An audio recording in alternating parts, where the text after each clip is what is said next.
যাদের কি পিটি হইতেই হবে, যেহেতু সপ্তম লেয়ার থাকবে না, আমি আবারও মনে করাই দিতেছি। হ্যাঁ, ওনাদের মনে সন্দেহ ছিল, কয়েকদিন আগে সন্দেহ দূর করে দিছি। হ্যাঁ, সপ্তম লেয়ার 2025 সালের 1 জানুয়ারিতে থাকবে। একমাত্র উপায় আছে, হাসিনার মতো যদি আপনারা পাঠাই দিতে পারেন তাহলে সম্ভব। আদারওয়াইজ এই 1 জানুয়ারি 25 থেকে সপ্তম লেয়ার থাকবে। তাহলে সপ্তম লেয়ার যাবে, সপ্তম লেয়ার যাবে। আমি চাই যে তারা পিডি, এবং যারা সিনিয়র আছেন তাদেরও চাওয়া উচিত যে তারা যাবে পিডি। এবং যারা আছেন এখানে, আরিফ সাহেব আছেন, এই যে দিদার সাহেব আছেন, বেলাল সাহেব আছেন, আমাদের নুর ইসলাম সাহেব আছেন, তারা যদি দীর্ঘমেয়াদী নিজের ক্যারিয়ারের কথা চিন্তা করে, তাদের জায়গায় আমি এনকারেজ করতাম কিভাবে পিডি বানানো যায়। কারণ যদি আমার এর থেকে বেশি পিডি বের হয়ে যায়, আমি তো আপগ্রেড। জাহাঙ্গীর সাহেব আগে পিডি ছিলেন 2 বছর আগে, এডিশনাল এমডি হয়ে কয়েকটা প্রজেক্টের বস হয়েছে না? তার মধ্যে যারা পিডি বাইরে হয়ে গেছেন, ওনার কি পজিশন ডাউন হয়েছে? হ্যাঁ, ওনার কি ব্যবসা 2 বছর আগে থেকে কমছে সার্বিকভাবে? তাহলে আপনাদের সেইভাবে চিন্তা করে এই 50টা দিন কাজে লাগান। যাদের পিডি হইতে হবে তারা পিডি হওয়ার জন্য যা যা করা দরকার সেটা করেন। আমি খুব বেশি জিনিস আপনাদেরকে চাইনি, আমি চাইছি যে 3টা সিএম অ্যাক্টিভ সিএম আপনার থাকবে। হ্যাঁ, আর এই 4 টার্গেট যারা আছে এই 3 থেকে সব তো যাত্রার সামনে যে টার্গেট গুলা কোম্পানির তরফ থেকে দেওয়া আছে বা আপনারা নিজেরা নিতে যাচ্ছেন, এটা ফুলফিল করলেই কিন্তু আপনারা এই বছরটাকে অনেক সুন্দরভাবে শেষ করতে পারবেন। আমি শুধু আপনাদেরকে 3টা জিনিস বলি যে এখন যে সময়, এখন আপনারা এই 3টা জিনিসে যদি ফোকাস করেন তাহলে আপনাদের ব্যবসা আরো বাড়াইতে পারবেন। একটা হচ্ছে বড় পলিসির দিকে নজর দিতে হবে, বড় বড় পলিসি, তাহলে আপনাকে ব্যবসার দিক দিয়ে আপনি আগায় যাবেন। ইনকাম তো বাড়বেই, কিন্তু বড় পলিসির দিকে নজর।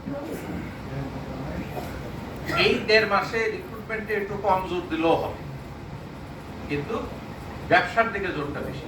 আবার জানুয়ারিতে গিয়ে রিক্রুটমেন্টে জোর, কিন্তু এখন হলো ব্যবসার দিকে জোর। পাশাপাশি একটা হলো যে আপনারা দেখেন সবাই উপরের লেভেলে আছেন, আপনারা ব্যবসা করান এফএদের মাধ্যমে, কিন্তু এই সময়টা এফএরাও যেরকম করবে আপনারা তার দিকে সময় দিবেন, পাশাপাশি নিজেরাও কিছু করবেন। একটু বেশি সময় খাটতে হবে, কারণ আপনি এফদের মনিটরিং করবেন, এট দ্য সেম টাইম আপনি নিজেও মাঠে গিয়ে কিছু বড় পলিসি আপনি নেটওয়ার্কের ভিতরে সেল। এই হলো 2 নম্বর।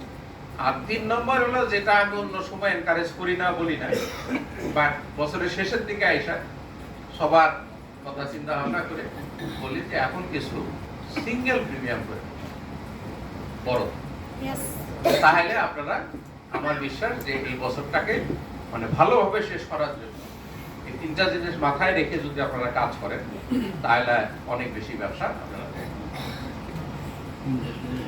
এটা হলো জাস্ট বছর শেষের টিপস।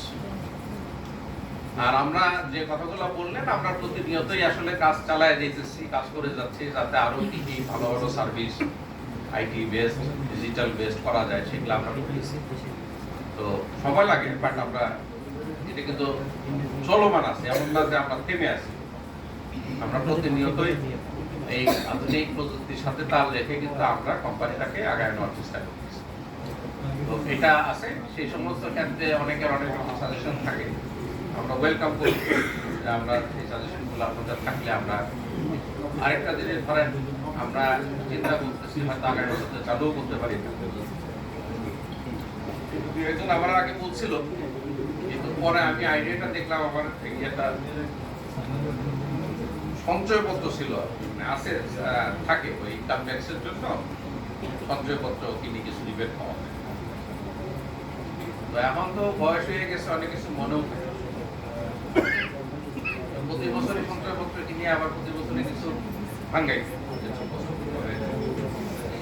এবার এই বছরে যেটা ভাঙানো ছিল তো আমি মনে নাই, 20-25 দিন পরে হঠাৎ করে মনে পড়ছে আরে একটা সঞ্চয়পত্র ছিল, মনে তো মেয়াদ শেষ হয়ে গেছে। এগুলা আবার কাগজপত্র বউ রাখে, মনে করে যে জমায় কি আছে রাখে। হ্যাঁ আমি বললাম যে বাইরে করো তোমার বস্তাতে কি আছে। দেখলাম যে আসলে 15-20 দিন ব্রেক। তারপর আমার বিদেশে বললাম যে ব্যাংকে গিয়ে দেখেন তো আমার টাকা পয়সা কি মানে তো ঘুরে এসে স্যার টাকা তো আপনার অ্যাকাউন্টে জমা হয়ে গেছে, কি করবো ইনস্ট্রুমেন্ট আমার কাছে টাকা জমা হয়ে গেল, সেই স্টেটমেন্টও রয়েছে টাকা ঢুকেছে। পরে আমি মেসেজ পুরানা ঘেটে দিই যে আসলে তো টাকা ঢুকছে এখানে। তার মানে এখন বাংলাদেশের সঞ্চয়পত্র এনক্যাশমেন্ট কিন্তু আপনি আগের মতো আর ওই যে আগে যেরকম ইনস্ট্রুমেন্ট জমা দিয়ে আমরা সেটা করতে হচ্ছে না, অটোমেটিক